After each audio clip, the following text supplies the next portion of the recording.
The do's and don'ts of discussion time. We've all been there. Your wife just left her makeup powder all over the bathroom sink again. You're tempted to leave your shaving cream in there, too, just to prove a point. Or your husband just left the toilet seat up again. You're tempted to make the splash, just to show him why leaving it down is so important. Now let's not get hasty. We know there are times when we're supposed to discuss things with our spouses instead of getting upset, but in the moment it can be hard to find the right words, or the rational words to say. Timing really makes a difference when it comes to discussing difficult things, even things as small as a toilet seat or some makeup powder. Here are some do's and don'ts for bringing up those little difficulties, because the truth is they are little, and when we talk about them at the right time, they stay little instead of getting blown out of proportion. Do wait. This one we've heard over and over, but it's often the hardest to remember. Just wait. Wait those extra 10 seconds, 10 minutes, or 10 hours. Bring up small grievances when you are in better mood and can think more rationally. Blowing up right when you see dirty socks on the floor or loose hair on the shower wall probably won't actually lead to the kind of discussion that will solve the problem. Don't postpone. There's waiting a rational amount of time, and then there's putting it off again and again, until you really do feel like you'll blow up the next time it happens. Write a note to yourself to discuss the toilet seat issue, or talk about hair in the shower if you need a reminder. But don't wait until it's been 3 weeks to bring something up. Your spouse can't know that it's bugging you until you tell them. And especially don't collect negative points to bring up all at once. Saving up your grievances and then letting them all loose in one heavy load of ammunition in an argument will be both surprising to your spouse and ineffective. Play fair and be honest. Let them know as soon as possible instead of holding it in. The explosion is never as pretty. Do you sleep? The age-old question, should we go to bed mad? The answer, well, I've actually heard both sides. Some couples really do just need to go to bed angry. Once they've gotten enough sleep and can think more clearly, the problem seems much smaller and the solutions seem much easier. Other couples can't go to bed angry. They will sit and stew and toss and turn all night, and eventually turn the whole thing into an even bigger problem later on. These couples really do need to talk it out before they try to get any sleep. So the answer to the question: it depends. Talk with your spouse about how you like to tackle miscommunications and heated discussions.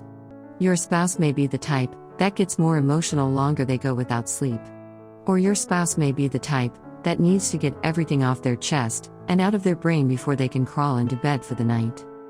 Understanding each other's needs will help you to know when to sleep and when to take a 5-minute break and then try the discussion one more time before bed.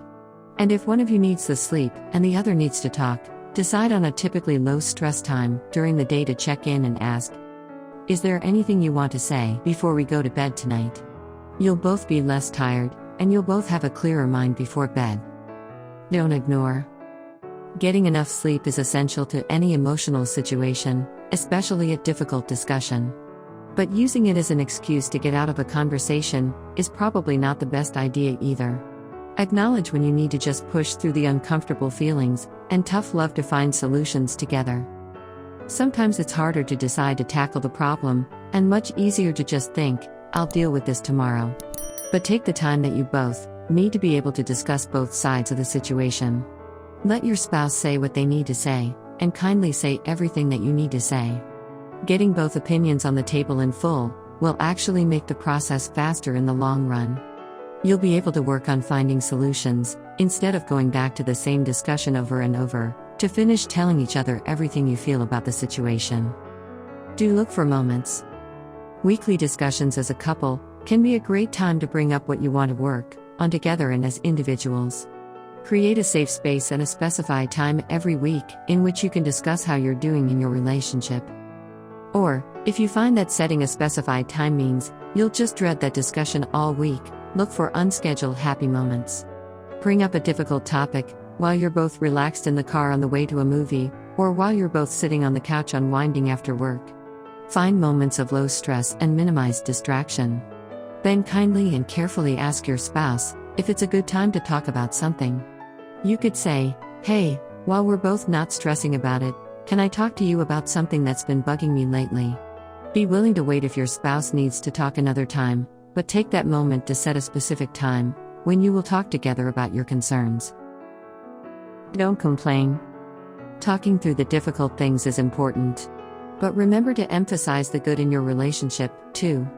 If you have a specified time for couple discussion, or even if you've just found a happy moment in which you'd like to have a more serious discussion, remember that you don't always have to bring up something that is going wrong.